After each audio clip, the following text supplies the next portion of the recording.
চলুন আজ আপনাদের সাই বাবা হসপিটালের বাইরেটা একটুখানি দেখাই। এটা হচ্ছে এমার্জেন্সি গেট।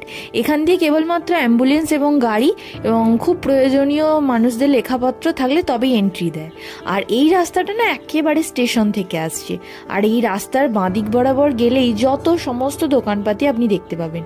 আর এই যে কলোনিটা দেখছেন এর ঠিক বাঁদিকে মানে ডান দিকে আমাদের রুমটা নেওয়া ছিল, আর বাঁদিকে হচ্ছে এই চায়ের দোকানটা। এত টেস্টি চাটা বানায় না, এবং এদের এই লাগোয়া রেস্টুরেন্ট আছে যেখানেও আমরা পরপর কয়েকদিন খেয়েছিলাম। আমাদের মতো চপ ফুরুলি এখানে বিক্রি হয় না। এখানে যেটা বিক্রি হয় সেটা হচ্ছে লঙ্কার একটা চপ মতো, আর একটা ওই অড়হর ডাল দিয়ে কিছু বড়া টাইপস, এবং 20 টাকায় 6টা। তবে এখানে রেস্টুরেন্টগুলোতে বা হোটেলগুলোতে গিয়ে দেখেছি এদের খাবারের স্টাইল কিন্তু একদম সাউথ ইন্ডিয়ান মতো, যেটা আমাদের খুব একটা ভালো লাগবে না, কিন্তু কাজ চালানোর জন্য আপনাকে এখান থেকেই খেয়ে দিন কাটাতে হবে। তো আজকের ভিডিওটা আমি এখানেই শেষ করলাম। নমস্কার।